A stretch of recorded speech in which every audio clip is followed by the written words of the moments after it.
भक्तध्यानं प्रवक्ष्यामि शृणु सर्वाङ्गसुन्दरी यत्कृतं देवदेवेन ध्यानं हनुमतः प्रियम् पञ्चवक्त्रं महाभीमं त्रिपञ्चनयनैर्युतं बाहुभिर्दशभिर्युक्तं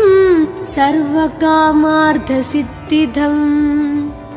पूर्वं तु वानरं वक्त्रं कोटिसूर्यसमप्रभं दंष्ट्राकरालवदनं भ्रुकुटीकुटिलेक्षणम् अस्यैव दक्षिणं वक्त्रं नारसिंहं महाद्भुतम् अत्युग्रतेजवपुषं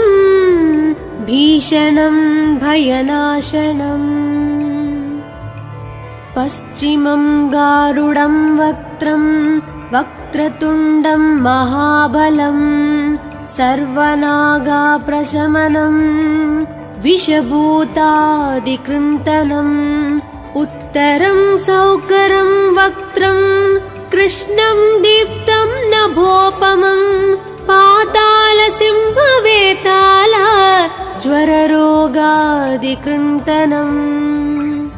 ऊर्ध्वं हयाननं घोरं दानवान्तकरं परम् येन वक्त्रेण विप्रेन्द्र तारकख्यं महासुरम् जगानसरसं तत्स्यात् सर्वशास्त्रहरं परं ध्यात्वा पञ्चमुखं रुद्रं हनुमन्तं दयानिधिम् खड्गं त्रिशूलं खट्वाङ्गं पाशाङ्कुशपर्वतं मुष्टिं कौमदकीं वृक्षं धारयन्तं कमण्डलम् बिन्दिपालं ज्ञानमुद्रां दशाभिमुनिपुङ्गवम् एतानि युधजालानि धारयन्तं भजाम्यहम् प्रीतासनोपविष्टं तं सर्वाभरणभूषितं दिव्यमाल्याम्बरधरं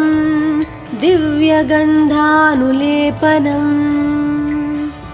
सर्वाश्चर्यमयं देवं हनुमद्विश्वतोमुखं पञ्चास्यम् अच्युतम् अनेक विचित्रवर्णावक्त्रं शशाङ्कशिखरं कपिराजवर्यं पीताम्बरादिमुखतैरूपशोभिताङ्गम् पिङ्गाक्षम् आद्यम् अनिशं मनसा स्मरामि मर्कतीशं महोत्साहं सर्वाश्रुहरं परं शत्रुसंहार मां रक्ष श्रीमन्नापडनुद्धर ॐ हरिमरकटमरकटमन्त्रमिदं परिलिख्यति लिख्यति वामतले यदि नश्यति नश्यति शत्रुकलां यदि मुञ्चति मुञ्चति वामलता इदं कवचं पठित्वात् महाकवच पठे नरः एकवारं जपे स्तोत्रं सर्वशत्रुनिवारणम् द्विवारं तु पठे नित्यं पुत्रपौत्राप्रवर्धनम् त्रिवारं च पठे नित्यं सर्वसमाप्तकरं शुभम् चतुर्वारं पठे नित्यं सर्वरोगनिवारणम् पञ्चवारं पठे नित्यं सर्वलोकवशङ्करम् षड्वारं च पठे नित्यं सर्वदेवावशङ्करम् सप्तवारं पठे नित्यं सर्वसौभाग्यदायकम् अष्टवारं पठे नित्यं मिष्टकामार्थसिद्धिदं नववारं पठे नित्यं राजभोगमवाप्युनात् दशवारं पठे नित्यं त्रैलोक्यज्ञानदर्शनं रुद्रावृत्तिं पठे नित्यं सर्वसिद्धिर्भवेर्ध्रुवम् कवचस्मतरणेनैव महाबलमवाप्नुयात् सुदर्शनसंहितायां श्रीरामचन्द्रसीताप्रोक्तं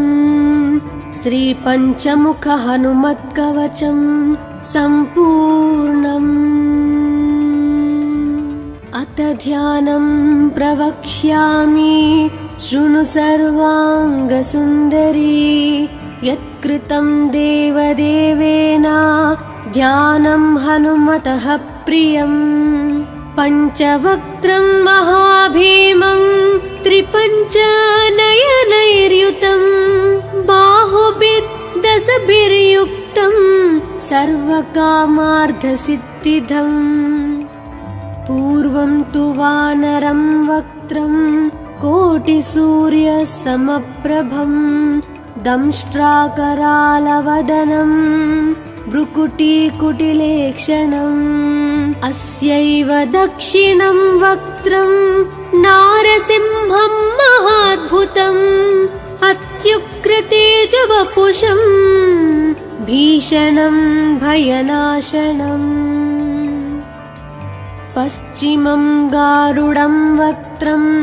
वक्रतुण्डं महाबलं सर्वनागाप्रशमनं विषभूतादिकृन्तनम् उत्तरं सौकरं वक्त्रं कृष्णं दीप्तं नभोपमं पातालसिंहवेताल ज्वररोगादिकृन्तनम् ऊर्ध्वं हयाननं घोरं दानवान्तकरं परं येन वक्त्रेण विप्रेन्द्र तारकख्यं महासुरं जगानसरसं तत्स्यात् सर्वशास्त्रहरं परं ध्यात्वा पञ्चमुखं रुद्रं हनुमन्तं दयानिधिम् खड्गं त्रिशूलं खट्वाङ्गं पाशाङ्कुशपर्वतं मुष्टिं कौमदकीं वृक्षं धारयन्तं कमण्डलं बिन्दिपालं ज्ञानमुद्रां दशाभिमुनिपुङ्गवम् एतानि युधजालानि धारयन्तं भजाम्यहम् प्रीतासनोपविष्टं तं सर्वाभरणभूषितं दिव्यमाल्याम्बरधरं दिव्यगन्धानुलेपनं सर्वाश्चर्यमयं देवं हनुमद्विश्वतोमुखं पञ्चास्यम् अच्युतम् अनेक विचित्रवर्णावक्त्रं शशाङ्कशिखरं कपिराजवर्यं पीताम्बरादिमुखतैरूपशोभिताङ्गम् पिङ्गाक्षम् आद्यम् अनिशं मनसा स्मरामि मर्कतीशं महोत्साहं सर्वाश्रुहरं परं शत्रुसंहारमां रक्ष श्रीमन्नापडनुद्धर ॐ हरिमरकटमरकटमन्त्रमिदं परिलिख्यति लिख्यति वामतले यदि नश्यति नश्यति शत्रुकलां यदि मुञ्चति मुञ्चति वामलता इदं कवचं पठित्वात् महाकवच पठे नरः एकवारं जपे स्तोत्रं सर्वशत्रुनिवारणं द्विवारं तु पठे नित्यं पुत्रपौत्राप्रवर्धनम् त्रिवारं च पठे नित्यं सर्वसमाप्तकरं शुभम् चतुर्वारं पठे नित्यं सर्वरोगनिवारणम् पञ्चवारं पठे नित्यं सर्वलोकवशङ्करम् षड्वारं च पठे नित्यं सर्वदेवावशङ्करम् सप्तवारं पठे नित्यं सर्वसौभाग्यदायकम् अष्टवारं पठे नित्यं मिष्टकामार्थसिद्धिदम् नववारं पठे नित्यं राजभोगमवाप्नुयात् दशवारं पठे नित्यं त्रैलोक्यज्ञानदर्शनम् रुद्रावृत्तिं पठे नित्यं सर्वसिद्धिर्भवेर्ध्रुवम् कवचस्मतरणेनैव महाबलमवाप्नुयात् सुदर्शनसंहितायां श्रीरामचन्द्रसीताप्रोक्तं श्रीपञ्चमुखहनुमत्कवचं सम्पूर्णम् अथ ध्यानं प्रवक्ष्यामि शृणु सर्वाङ्गसुन्दरी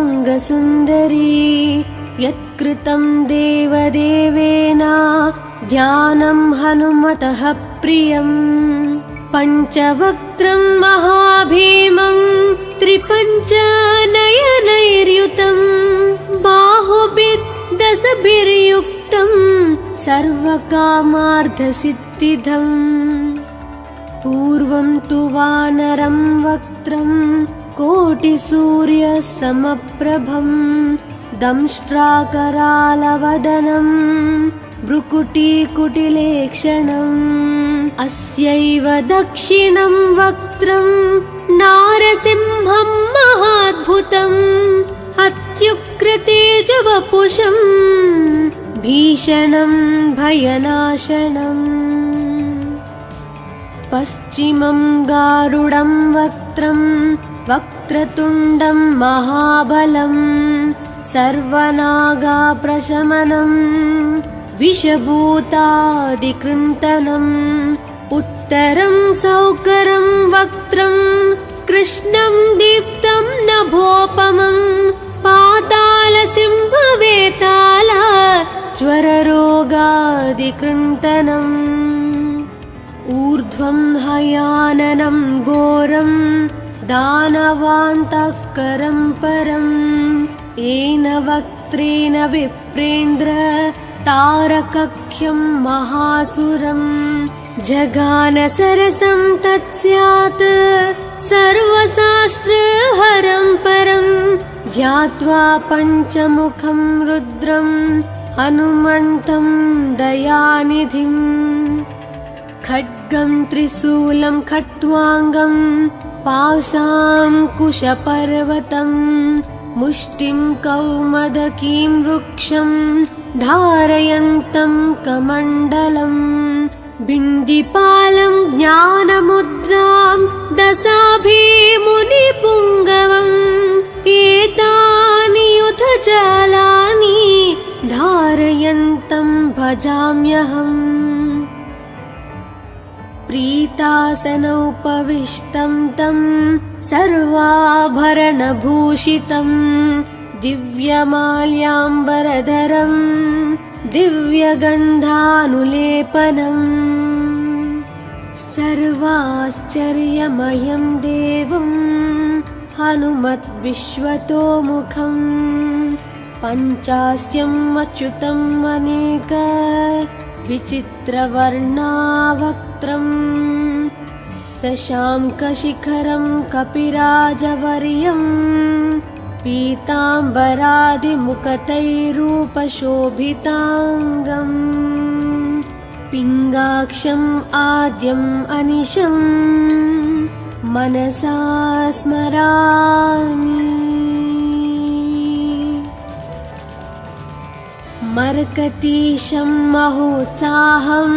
सर्वाश्रुहरं परं शत्रुसंहार मां रक्ष श्रीमन्नापडनुद्धर। ॐ हरिमरकटमरकटमन्त्रमिदं परिलिख्यति लिख्यति वामतले यदि नश्यति नश्यति शत्रुकलां यदि मुञ्चति मुञ्चति वामलता। इदं कवचं पठित्वात् महाकवच पठे नरः एकवारं जपे स्तोत्रं सर्वशत्रुनिवारणं द्विवारं तु पठे नित्यं पुत्रपौत्रप्रवर्धनं त्रिवारं च पठे नित्यं सर्वसमाप्तकरं शुभम् चतुर्वारं पठे नित्यं सर्वरोगनिवारणं पञ्चवारं पठे नित्यं सर्वलोकवशङ्करं षड्वारं च पठे नित्यं सर्वदेवावशङ्करं सप्तवारं पठे नित्यं सर्वसौभाग्यदायकम् अष्टवारं पठे नित्यं मिष्टकामार्थसिद्धिदं नववारं पठे नित्यं राजभोगमवाप्नुयात् दशवारं पठे नित्यं त्रैलोक्यज्ञानदर्शनं रुद्रावृत्तिं पठे नित्यं सर्वसिद्धिर्भवेर्ध्रुवम् कवचस्मतरणेनैव महाबलमवाप्नुयात् सुदर्शनसंहितायां श्रीरामचन्द्रसीताप्रोक्तं श्रीपञ्चमुखहनुमत्कवचं सम्पूर्णम्। अथ ध्यानं प्रवक्ष्यामि शृणु सर्वाङ्गसुन्दरी यत्कृतं देवदेवेन ध्यानं हनुमतः प्रियं पञ्चवक्त्रं महाभीमं त्रिपञ्चनयनैर्युतं बाहुभिर्दशभिर्युक्तं सर्वकामार्थसिद्धिदम् पूर्वं तु वानरं वक्त्रं कोटिसूर्यसमप्रभं दंष्ट्राकरालवदनं भ्रुकुटीकुटिलेक्षणम् अस्यैव दक्षिणं वक्त्रं नारसिंहं महाद्भुतम् अत्युग्रतेजवपुषं भीषणं भयनाशनम् पश्चिमं गारुडं वक्त्रं वक्रतुण्डं महाबलं सर्वनागाप्रशमनं विषभूतादिकृन्तनम् उत्तरं सौकरं वक्त्रं कृष्णं दीप्तं नभोपमं पातालसिंहवेताल ज्वररोगादिकृन्तनम् ऊर्ध्वं हयाननं घोरं दानवान्तकरं परं येन वक्त्रेण विप्रेन्द्र तारकख्यं महासुरं जगानसरसं तत्स्यात् सर्वशास्त्रहरं परं ध्यात्वा पञ्चमुखं रुद्रं हनुमन्तं दयानिधिम् खड्गं त्रिशूलं खट्वाङ्गं पाशाङ्कुशपर्वतं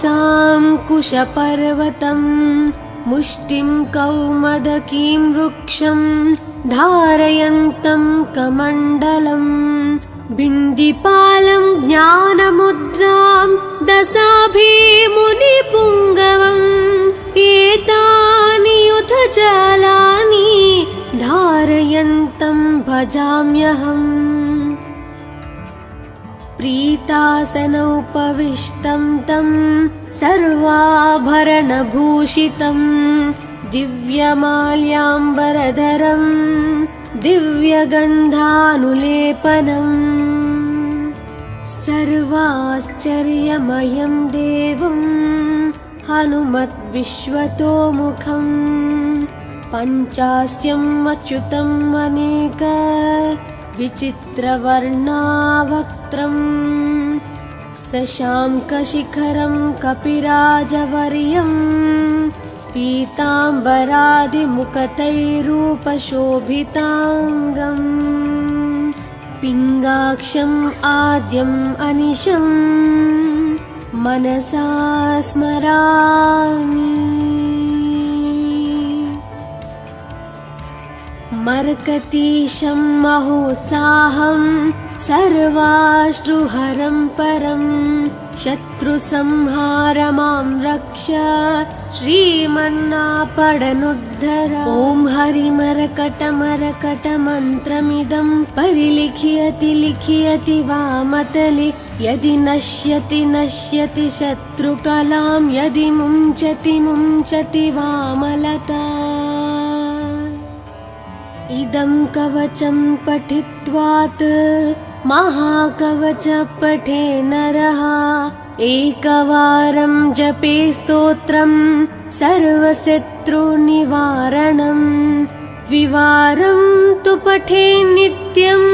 पुत्रपौत्राप्रवर्धनम् त्रिवारं च पठे नित्यं सर्वसमाप्तकरं शुभम् चतुर्वारं पठे नित्यं सर्वरोगनिवारणम् पञ्चवारं पठे नित्यं सर्वलोकवशङ्करम् षड्वारं च पठे नित्यं सर्वदेवावशङ्करम् सप्तवारं पठे नित्यं सर्वसौभाग्यदायकम् अष्टवारं पठे नित्यं मिष्टकामार्थसिद्धिदम् नववारं पठे नित्यं राजभोगमवाप्नुयात् दशवारं पठे नित्यं त्रैलोक्यज्ञानदर्शनम् रुद्रावृत्तिं पठे नित्यं सर्वसिद्धिर्भवेर्ध्रुवम् कवचस्मतरणेनैव महाबलमवाप्नुयात् सुदर्शनसंहितायां श्रीरामचन्द्रसीताप्रोक्तम् श्रीपञ्चमुखहनुमत्कवचं सम्पूर्णम्। अथ ध्यानं प्रवक्ष्यामि शृणु सर्वाङ्गसुन्दरी यत्कृतं देवदेवेन ध्यानं हनुमतः प्रियम् पञ्चवक्त्रं महाभीमं त्रिपञ्चनयनैर्युतं बाहुभिर्दशभिर्युक्तं सर्वकामार्थसिद्धिदम् पूर्वं तु वानरं वक्त्रं कोटिसूर्यसमप्रभं दंष्ट्राकरालवदनं भ्रुकुटीकुटिलेक्षणम् अस्यैव दक्षिणं वक्त्रं नारसिंहं महाद्भुतम् अत्युग्रतेजवपुषं भीषणं भयनाशनम् पश्चिमं गारुडं वक्त्रं वक्रतुण्डं महाबलं सर्वनागाप्रशमनं विषभूतादिकृन्तनम् उत्तरं सौकरं वक्त्रं कृष्णं दीप्तं नभोपमं पातालसिंहवेताल ज्वररोगादिकृन्तनम् ऊर्ध्वं हयाननं घोरं दानवान्तकरं परम् येन वक्त्रेण विप्रेन्द्र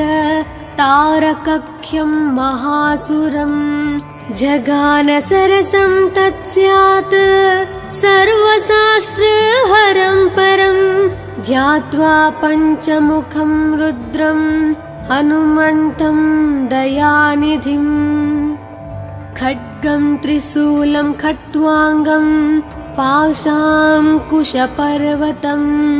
मुष्टिं कौमदकीं वृक्षं धारयन्तं कमण्डलं बिन्दिपालं ज्ञानमुद्रां दशाभिमुनिपुङ्गवम् एतानि युधजालानि धारयन्तं भजाम्यहम् प्रीतासनोपविष्टं तं सर्वाभरणभूषितं दिव्यमाल्याम्बरधरं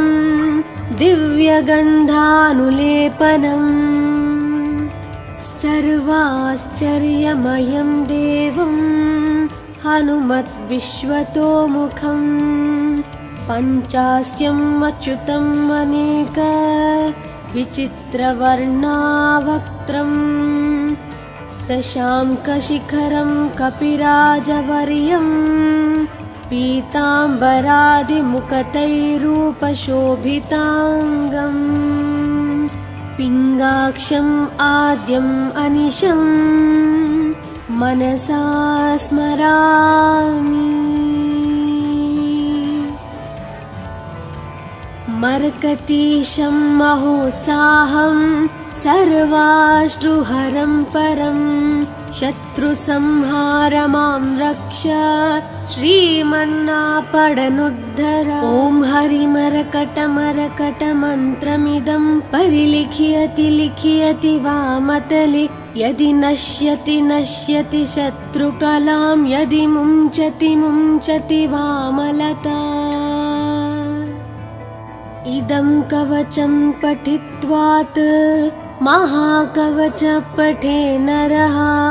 एकवारं जपे स्तोत्रं सर्वशत्रुनिवारणं द्विवारं तु पठे नित्यं पुत्रपौत्राप्रवर्धनं त्रिवारं च पठे नित्यं सर्वसमाप्तकरं शुभम् चतुर्वारं पठे नित्यं सर्वरोगनिवारणं पञ्चवारं पठे नित्यं सर्वलोकवशङ्करं षड्वारं च पठे नित्यं सर्वदेवावशङ्करं सप्तवारं पठे नित्यं सर्वसौभाग्यदायकम् अष्टवारं पठे नित्यं मिष्टकामार्थसिद्धिदं नववारं पठे नित्यं राजभोगमवाप्नुयात् दशवारं पठे नित्यं त्रैलोक्यज्ञानदर्शनं रुद्रावृत्तिं पठे नित्यं सर्वसिद्धिर्भवेर्ध्रुवम् कवचस्मतरणेनैव महाबलमवाप्नुयात् सुदर्शनसंहितायां श्रीरामचन्द्रसीताप्रोक्तं श्रीपञ्चमुखहनुमत्कवचं सम्पूर्णम् अथ ध्यानं प्रवक्ष्यामि शृणु सर्वाङ्गसुन्दरी यत्कृतं देवदेवेन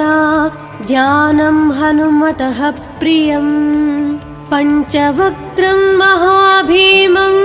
त्रिपञ्चनयनैर्युतं बाहुभिर्दशभिर्युक्तं सर्वकामार्थसिद्धिदम् पूर्वं तु वानरं वक्त्रं कोटिसूर्यसमप्रभं दंष्ट्राकरालवदनं भ्रुकुटीकुटिलेक्षणम्